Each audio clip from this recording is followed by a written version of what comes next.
చింతనందదు, కోపమనదు. హృదయము అన్నిటికంటే మోసకరమైనది. దేవునికి స్తోత్రం. హృదయము అన్నిటికంటే మోసకరమైనది. ఈ ప్రపంచంలో ఉన్న ప్రతి వాటి మీద దేవుడు తన కనుదృష్టి ఉంచుంటున్నాడు. హృదయము అన్నిటికన్నా మోసమైనది.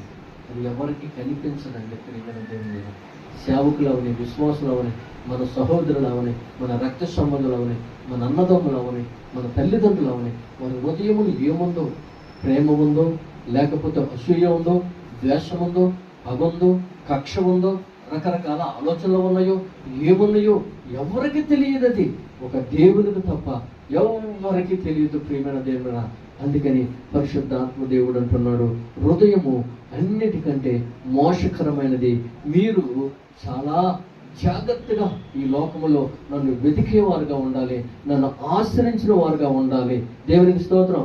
నీటి వారున నాటబడిన చెట్టు వలె మీరు సమృద్ధిగా ఉండాలని పరిశుద్ధాత్మ దేవుడు తేటగా మనకే తెలియజేస్తూ ఉన్నాడు. దాన్ని గ్రహించగలవాడు ఎవడు?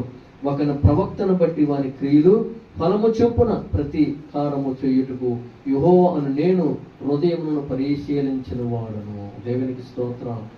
హల్లెలూయా. ఒక చెట్టు అండి, ఒక చెట్టు అది పూత పోసి కాయ కాసి పండు పండింది అనుకోండి, నిజంగా మనం చూసి అనుకుంటాం, ఆహా బాగా కాసింది, బాగా పండింది అనుకుంటాం. ఏంటి? దానికి ఉన్న ఫలాలను బట్టి. అదే ఆ ఫలాలు లేవనుకోండి, మనము దాన్ని ఏ పనికిరాని చెట్టుగా మనం చూస్తూ ఉంటాం. కానీ హృదయాన్ని పరిశీలించేవాడు ఏ విధంగా మనం గమనించాలి? మనం ఎదుటి మన తెలివైన వారమే, జ్ఞానం గల వారమే, మంచి బాగా చదువుకున్నాం. అవునా కదండి? అవునా కదా? ఎవరైనా నా దగ్గరకు వచ్చి నా హృదయాన్ని, నా అంతరంగంలో పరిశీలన చేయగలదురా? చేయలేరు. దేవుడు ఒక్కడే. దేవునికి స్తోత్రం. కాబట్టి నీ హృదయాన్ని నువ్వు పరిశీలన చేసుకోవాలి, నీ అంతరంగమును నువ్వు పరిశీలన చేసుకోవాలి, నీ మనసును నువ్వు పరిశీలన చేసుకోవాలి, నీ ఆలోచన నువ్వు పరిశీలన చేసుకోవాలి. దేవునికి స్తోత్రం.